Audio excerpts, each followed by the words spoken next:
It's time now for another episode of the Pats from the Past podcast. Matt Smith along with Paul Perillo, and pleased to be joined by the newly inducted member of the Patriots Hall of Fame, number 75 in your program. I don't know if 75 would fit on him now, Paul. Mr. Vince Wilfork. Vince, you look tremendous. Thank you. I think a size 48 might do. Yeah. 48 now instead of 56.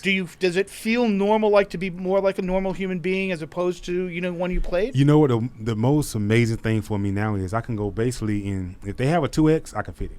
And I haven't had that since I was in 6th grade, so it's a little different, but at the same time, I feel good. My body feel good. I'm healthy, and I just been enjoying life. That's great. Why don't you let Patriot fans know, what are you up to now? I don't know that I'm up to the latest and greatest, but the last time I think I saw Vince, besides the 2016 playoff loss here, is you must have had a spatula in your hand. You must have been in front of a barbecue grill. Are you still in the grill business? What are you up to these days? I live every day as it comes, and I try to enjoy retirement, my kids and my family and friends, and taking a lot of time playing some golf, and I love the outdoors. I love the fish. And so right now, I'm real estate, I'm in truck, and I got a couple things, solar, and I'm dibbling and dabbling in a bunch of stuff. I'm always cooking, so cooking is part of who I am. So, but life is good. It's nothing stressful. I work on my own schedule.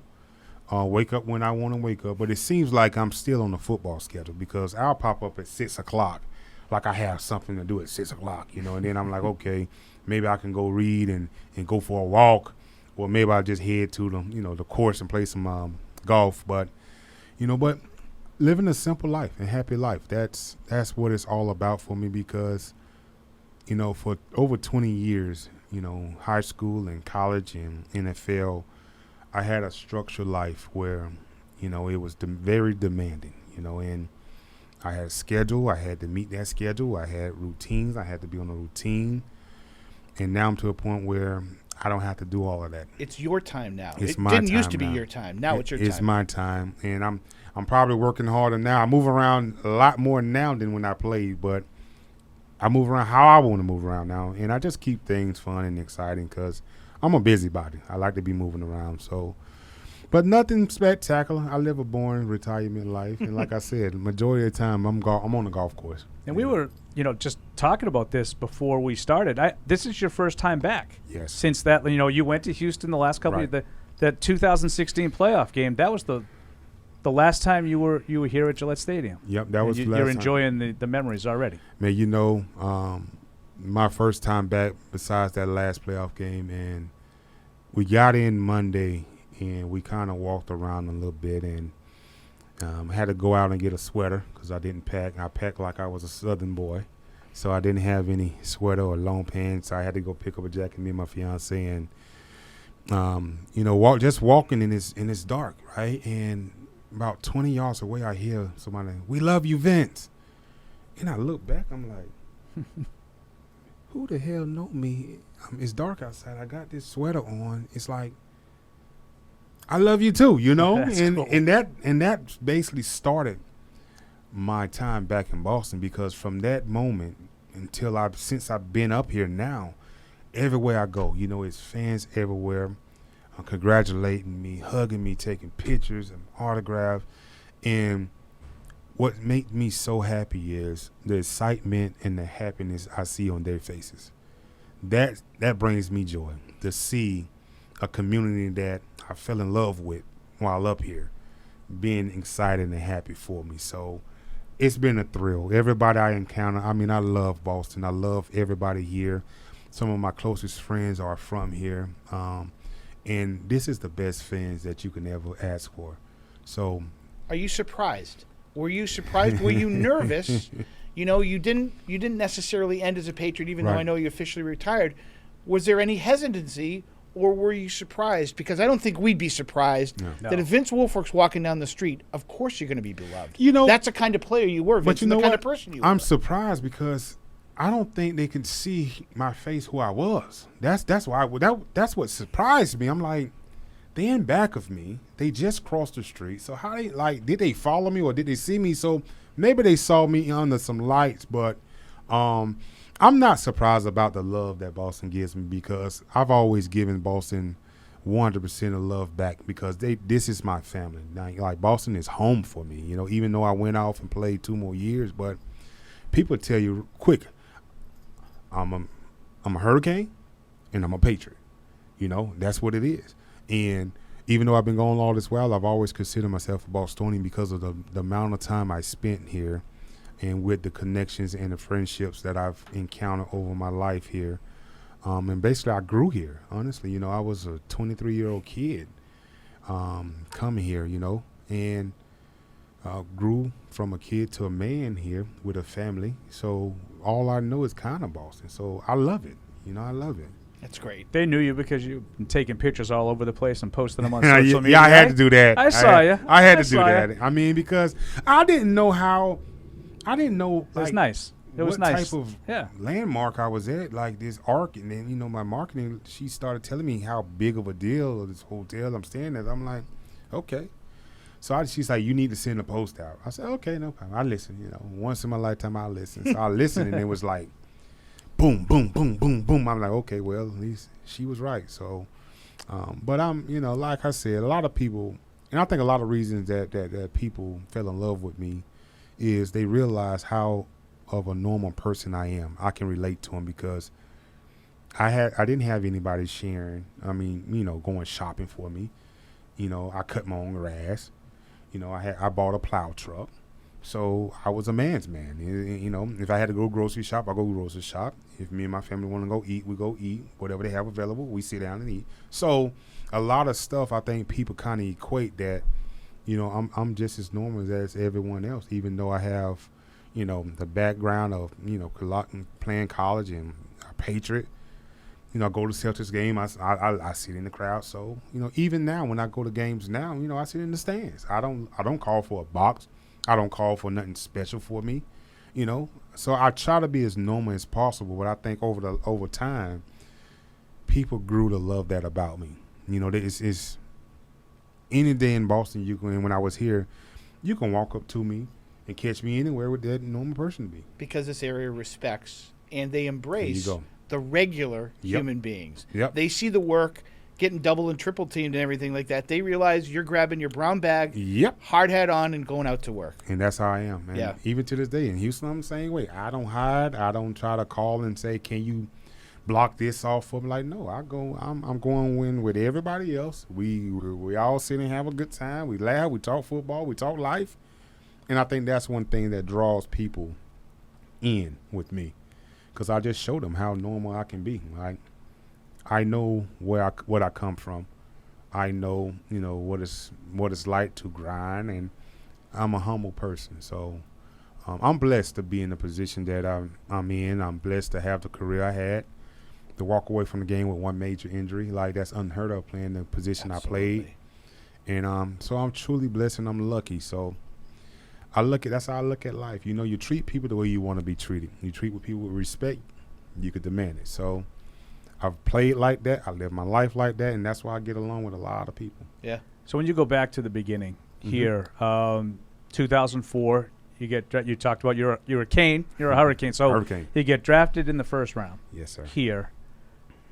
What was draft night like for you? Did you expect to be available at No. 21? No. Were you upset about it? Were you pissed? I was pissed. And I remember, my father died of diabetes, so I wanted to do something to give back to diabetes. So I linked up with this organization down there called DRI, Diabetes Research Institute, and we threw this little get together at a place called GameWorks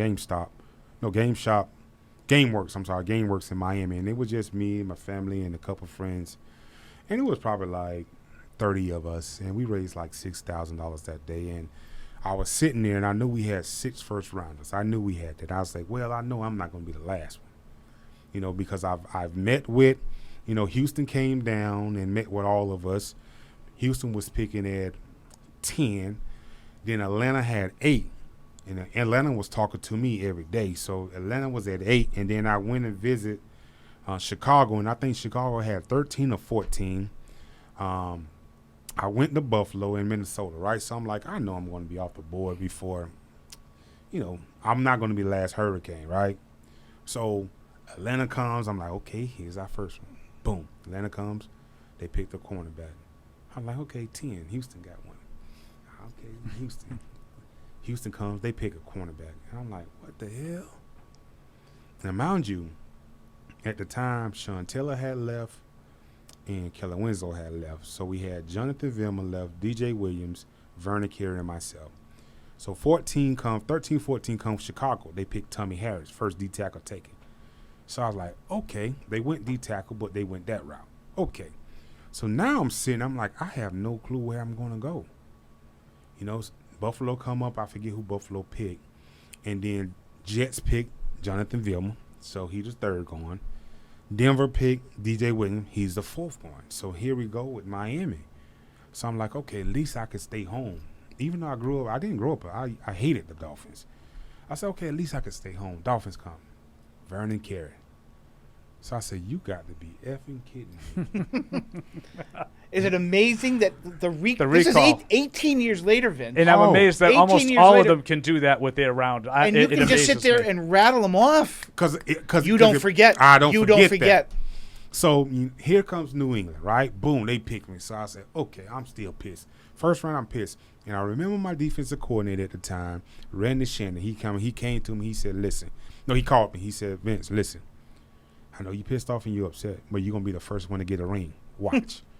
I said, man, I don't want to hear that. Well, I'm pissed off. And then DJ Williams came, and then our other guys, they came.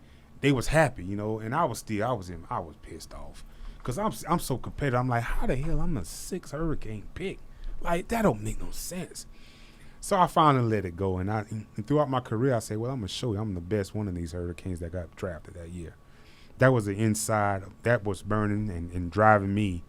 And sure enough, my first year, Super Bowl. And I remember when I won it, I called my defensive coordinator, Randy Shannon. I said, listen, Coach, you told me I was going to be the first one to win one, and you were right. And I kind of let it go then. So now I sit back with all those guys, and I say, yeah, y'all went before me, but I had the better career, and I played with the best team that you can possibly play with. So I'm okay where I got drafted, So it's always an inside joke, but great story. I'll never forget it. That was one of the things, one of the multiple things that drove me to be the best I could be. You had some talent with you on that defensive line too, huh? No shortage of first round picks on that line. No, I think it was 3 years we had 18 or 19 first rounders. University of Miami in a 3-year span, and with our class being the top one with 6 in the first round. I think we tied somebody. And at that time, I really didn't know what that meant. I mean, I'd be like, man, this is what we do. We Hurricanes. We go to the NFL. We have good careers. But you look at it now, it's like, 6 in the first round haven't happened. The longevity that, Hurricanes we typically have and the production.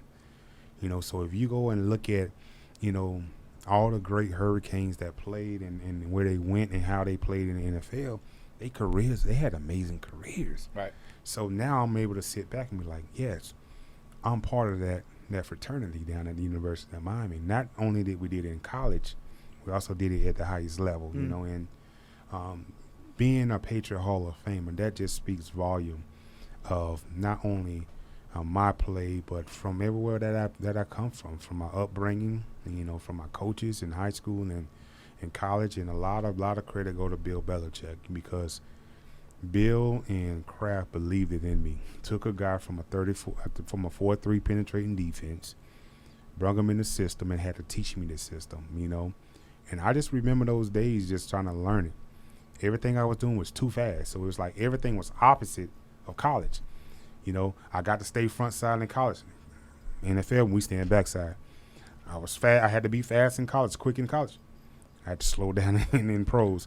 So everything I was trained and learned to do as a high schooler and a college player, I had to retrain who I was to be a football player in this type of defense. And so Keith was here, your rookie Keith year. Treller, yep. Right? And so you're splitting. I mean, he's starting at the time. Yeah. And was that pissed off Vince Wilfork taking the field in training camp, or did you feel like, I got a lot to learn, I better not be as pissed off and try to be a sponge with all these different things that they're throwing at you right out of the chute? And let me work my way, let me learn this, and then let me see how I can contribute after I learn this. What was your mindset like? My mindset was I need to be on the field. And it really wasn't I was upset I didn't start, because in college, only year I started was my last year there.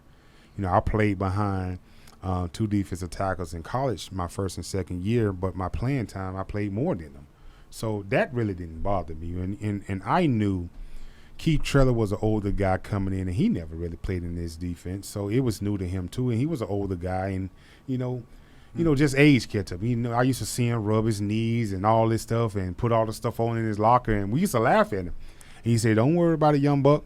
You're going to get my age one day. You're going to be doing the same thing I'm doing, But me and Keith had a great relationship. It was never no jealousy there.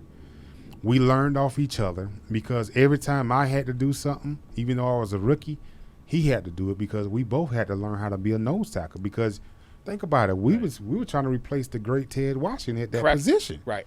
So, and also in my mind was like, okay, New England Patriots just won a Super Bowl and they picked me first rounder. I can't let them down. So all that drove me, and I know how I work and the work I put in with studying and stuff. It wasn't going to be a problem for me to hit the field and start making plays. I just needed to understand the system I was in. And I think by year 3, that's when I really got a hold of what it took to be a nose tackle in this defense. And from year 3 on, it was history. Ted Washington is the only guy in that locker room. I've been here for 23 seasons. He's the only guy that ever scared the ever-living crap out of me. I was frightened of him. Just as a personal aside. I could tell you a long story, but for another podcast. Right. But you have, you have Keith, obviously, who was instrumental in you guys learning. But you got Richard Seymour on one side, Ty Warren on the other. Just to be part of that, probably the greatest defensive line in team history, I would think. No question. Just what was it like to be out there with all those? You got Brew and Braves and Ennis behind you. Ty Law in the second. What a defense. Man, let me tell you something. Me and Ty, we talked about this, and we didn't realize when we played, but I would put our front 3 against any front 3 in history in a 34-2 gap in defense. I'll put us up against it. It didn't matter. I don't care who you come talk to. Okay? I don't care who you bring up. I will put that 3 up against anybody. Okay? What we had up front, you had 3 first rounders. And then don't forget Jarvis Green, the second rounder, that he was our hybrid. Right. If Richard needed a blow or Ty needed a blow, he'd come in, but he was our third down specialist. So we knew. And then we had third down, we had Fife. But we had Brew, and we had Ted Johnson in the middle. And then we had Willie McGinnis and Mike Vrabel. And don't forget Roosevelt Colvin. Yeah. You see? And then you go on the back end, you got Ty locking down one side. You got Asante Samuel and Poole on one side. Then you got Wilson in the back. And you had Harrison. So yes, our defense was stacked. So, Vince, to that point, okay, and I think a lot of Patriots fans have been talking about this. It doesn't get the run that maybe it should get nationally, okay? I take nothing away from it, but offense sells. Everybody loves the quarterback, and there's nobody greater than Tom. But that defense, you're now starting to see maybe a little bit of movement. It took him a while. Ties in the Pro Football Hall of Fame. Richard had to be knocking for a few years. Do you finally see some movement nationally that maybe you guys are getting the respect that you understand that defense deserves? You have to. You have to, because if you look at those players, not only they changed offenses we played against, but we had a lot of teams and defenses try to mimic what we did defensively. So we was a trendsetter of all this new era stuff that guys, all of a sudden you start seeing running the 34 defense and sending 5, or sending 4. Like, we started all that. They tried to figure out what we were doing, so they took what we were doing and tried to implement it in their system, you see? But you just can't – it got to be both. You got to know how to coach and you got to know how to play it. It has to be both. You can't have one and the other. And we had both. And we had defensive-minded coaches. We had Romeo Crennel and we had Bill Belichick that was back in the days, New York. They coach together, and then with the Saban in Alabama. So you look at Alabama, what they doing in college. So that tree, that Parcells tree, that Bill Belichick tree is everywhere. And what we did defensively, a lot of people don't like it because we wasn't flashy. We wasn't flashy. You see, a lot of people didn't like it because we didn't have the big plays like that. No, we was very, very consistent at being consistent. Last year in the Hall of Fame ceremony, when Richard went in, Brewski was there, and Brewski, there was a panel discussion, and it was Ty Warren, Willie McGinnis, and Richard Seymour. And Brewski goes, "Let me stand behind them." And he stood behind them for a second. He goes, "Nobody can see me." And he comes up in between them and goes, "What do you think it was like playing linebacker when these guys were here? Yes. You guys did all the work." Yeah. Rabel, Brewski, etc. They just they cleaned up thanks to what you guys did. Yeah. We, and this is two-gapping isn't fun. I mean, you have to be a man to be able to two-gap. And if you really want to see what type of players you have and how tough, and if you have some dogs or not, make them two-gap. Because I remember talking with Randy Moss before, and I was explaining to him about two-gap, between two-gap and then 4-3 penetrating. I said, "Listen, Randy, I can put you in the 9 technique in the 1-gap, and you can get the job done. Who you are right there, you can get the job done. You don't have to touch nobody. You can just run up field, and you can just try to find the ball. You can do that." I said, "But if I put you in the 5, where you got to put hands on somebody and control 2 gaps, that changes." So I say, yeah, a lot of guys get a lot of credit and a lot of recognition of these quarterback sacks and just running the field. I say, but what we did, it takes a real man to do that. And not only once, you talking about for 60 minutes, you talking about for a season, and you talk about for a career. So time and time and time and time. We don't get no plays off. If it's a pass play, we rushing, we banging heads. Run play, we fighting doubles, triple, we bunting head. If you one-gapping, you can run on the air. Don't have to touch the soul. If you one-gapping, if God misses their block with you, you scot-free. You only got that one gap to worry about. But if you telling me you can't run around this guy, you got to go through him, you got to control this, you got to knock him back, and you got these 2 gaps. Day in and day out. That's defense.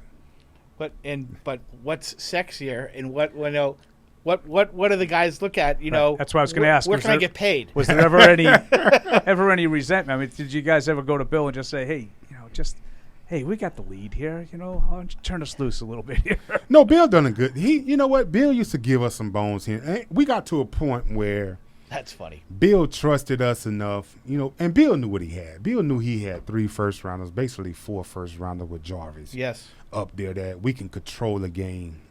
Once we get to a level in the game, he can let us loose and he can give us a bone. We had some plays where he'll call just for us, just to get us excited, So I wouldn't never say Bill never, didn't unleash us. He have. And it was games where Bill come in there and say straight up, "Listen, this game going to be won up front. If y'all can't win, we lose." He told us straight up. If you guys can't do this, we lose. It wasn't nothing about Tom. It wasn't nothing about no offense. It wasn't nothing about scoring points. He told us straight up, if you 3 can't do this, we won't win. Well, I've got one that's probably going to come up on Saturday, and only because I was talking to him, and it was a teammate of yours. Mm-hmm. And Devin told me that you said before the Ravens AFC Championship game, it wasn't Bill saying it. He said you said it, and you said, "Guys, this one's on us." Yeah. The front 7, we got the run covered. Yeah. Oh, yeah. It was Cedric Maxwell, "Jump on my back." He said, "Jump on my back. Yeah. I'm going to take care of you guys." And he said the next day after the win that Bill was in the auditorium going over the tape, and he looks and he just circled. He goes, "This is a dominating performance." Mm-hmm. 2011 AFC Championship game. Did you have Remember it well. 11 tackles, couple sacks? Yeah. I mean, that's putting your money where your mouth is. Yeah. Do you think of that when you look back at your career, Vince, as one of your best games? Yeah, absolutely. And I like that game because of what it meant for us. We was coming up against a team that we always it's a grind. We knew it was going to be physical. We knew they wasn't going to lay down. We knew that they was going to match whatever we put on the field. But in my mindset, it was like, listen, we better than them.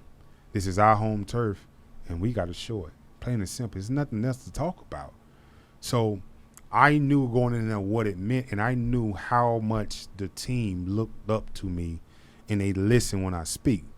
So I had to always be careful of what I say when I say things, because I know they're gonna take what I said, and this is how it's going to be. But I knew that game. I'm like, listen here, they're not going to beat us because we're going to win it up front. We don't want you guys back there worrying about the run game. We got this.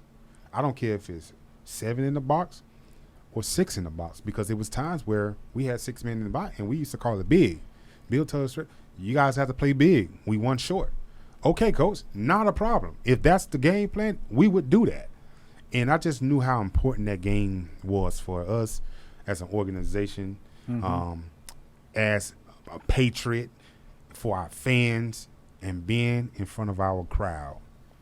You know, and I always looked over there too. They had Ed Reed, they had, Ray Lewis, they had Aloli Nada. They had a squad. It was a great team. It was They had a great You guys team. had some great wars. Really Right. great wars. So I'm saying it's us versus y'all. Yeah. I don't care what you do offensively, Tom. I really don't care. It's us versus Ray and his defense. Period. And what happened? Right. So when you go, Randy Shannon told you you're going to be the first to win a ring. You win it as a rookie. Oh, this is easy. Exactly. And I say this with all the respect, because I don't want to come off as a spoiled little Bostonian who, I had to wait 10 years before I got another title.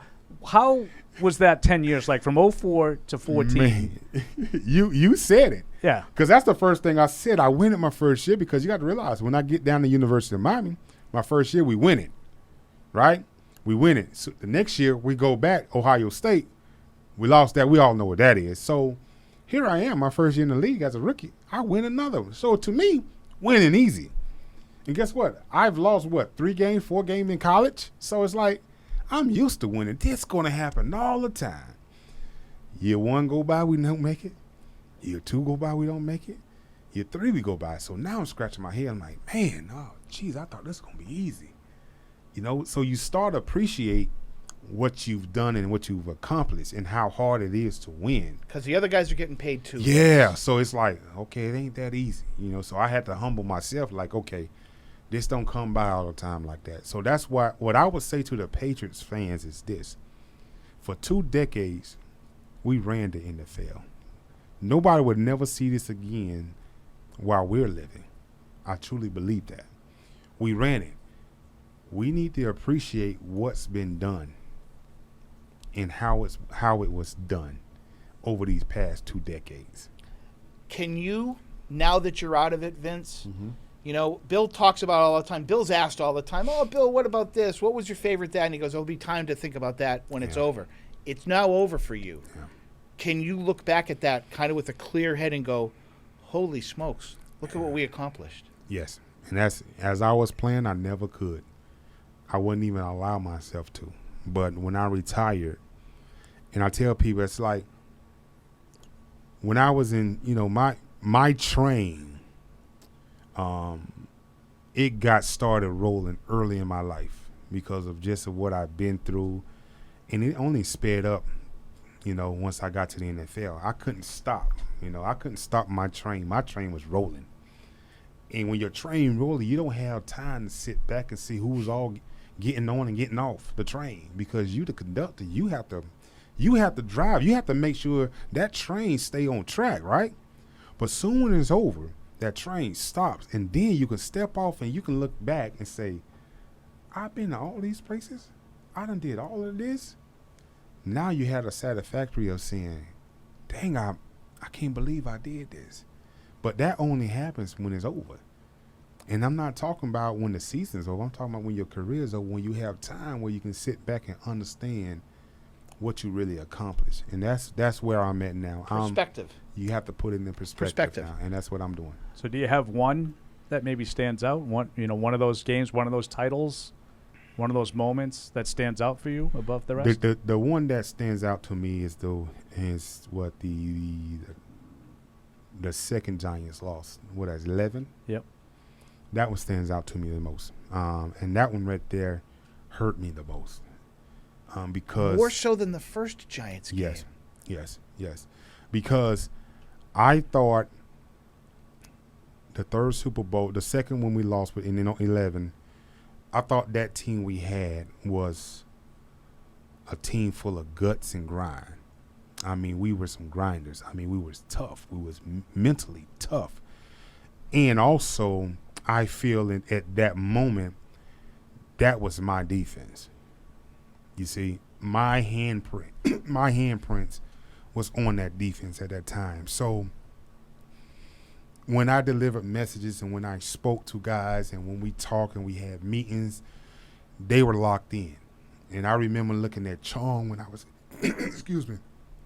I remember when I was looking at Chong and just how he was looking at me. It was like I saw fire.